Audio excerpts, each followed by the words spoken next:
Hey, good morning. I just wanted to share with you guys something that they showed us in the news the other day. The Nordea Bank Museum. I was watching the news and this is what they showed us. And this is what you'll see if you go to look at the link right here. And already you can see the black and white symbolism on the floor. And we know it's a bank, so we already know who they are. But I just want you to see this because I found it very interesting. So it was an art exhibit at the Nordea Bank from the 1820 till present. You know, they were showing all the architecture, some paintings, and right away I thought of another video I did, Eero Saarinen, who did the archway there in St. Louis, and it just so happens they do mention his name, so very interesting.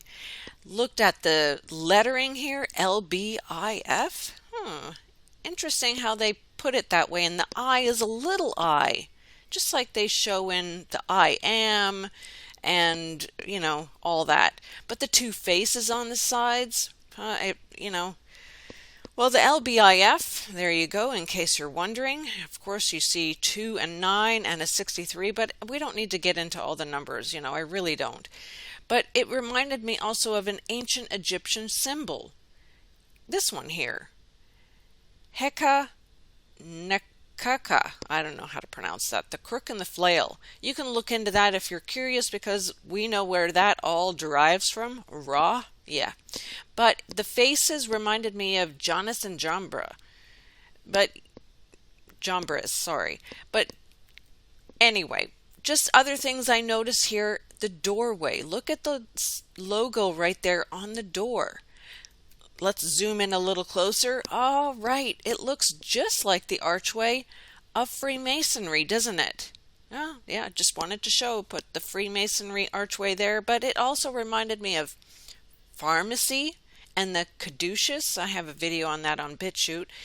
Also, World Health Organization, right? Yeah. Or how about the pine cone?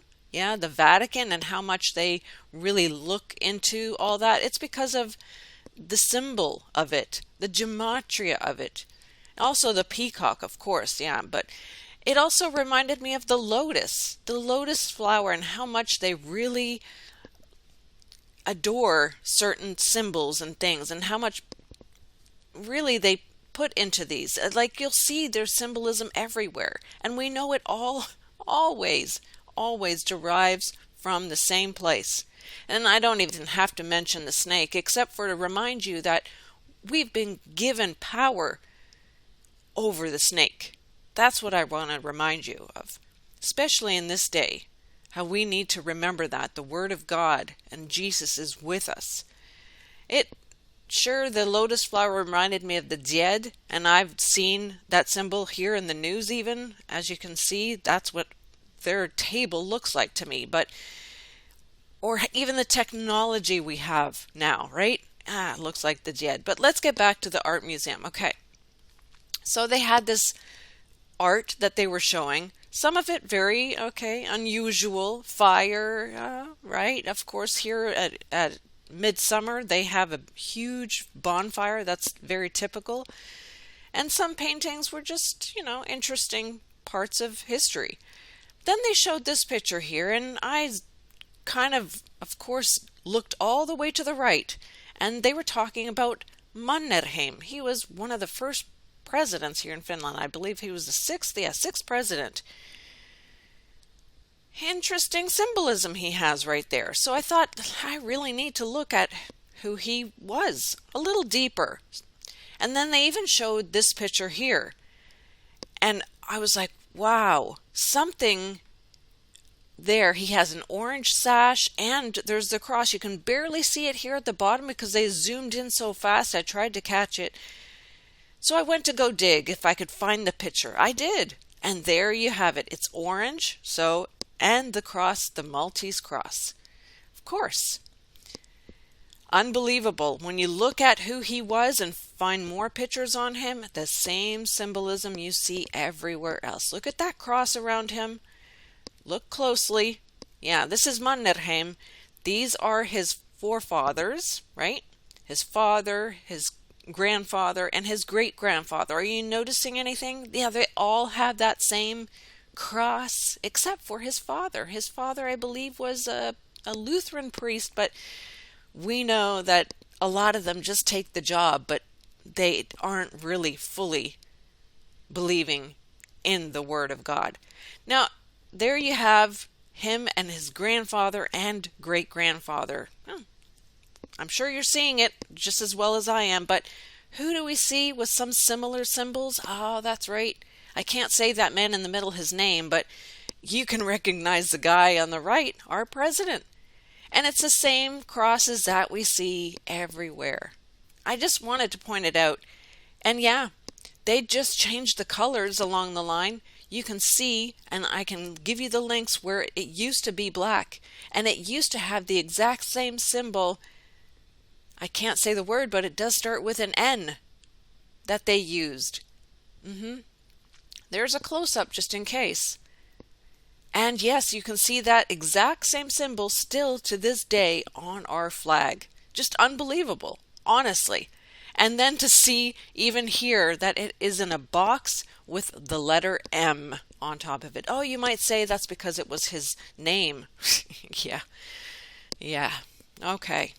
There's all the badges that Mannerheim got. Just pointing it out, I just found it very interesting and fascinating. I find history fascinating, especially now when I see and understand a lot more.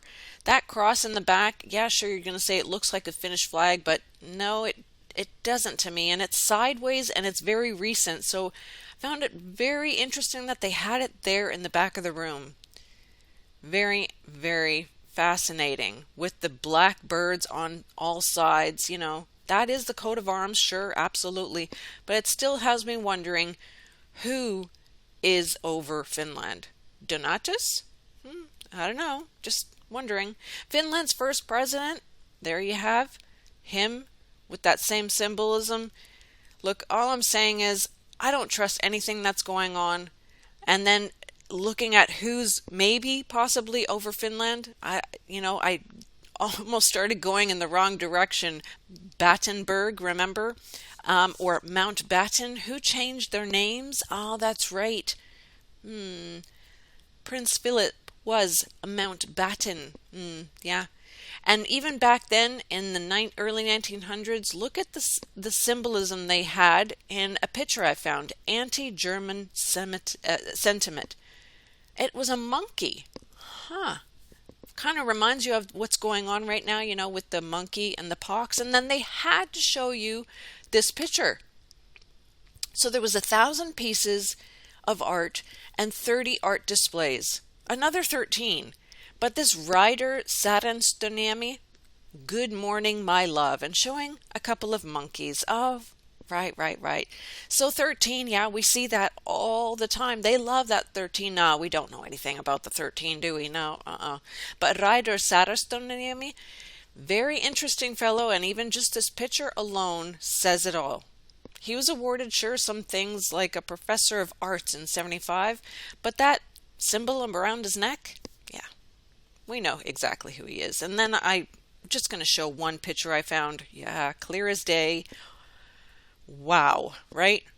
And I started to look at what the monkey was in Latin. My husband's like, maybe you should look at what it means in Latin, or the word in Latin. It's simia. Okay, look at what it says there. Simia and ludifico. Hoodwink. Hoax. Wow. Exactly. We've all been hoodwinked. And simia, yeah, it always goes to the new age. Look at that. It's about meditation, breathing, yoga. Wow. Simia. I know I'm pronouncing it all wrong. Look, whatever this thing is, we know not to trust it. That's all I can say. And you really have to check out this video of Joseph Aquaviva. He's on the ball of it all. And look what he found. Yeah.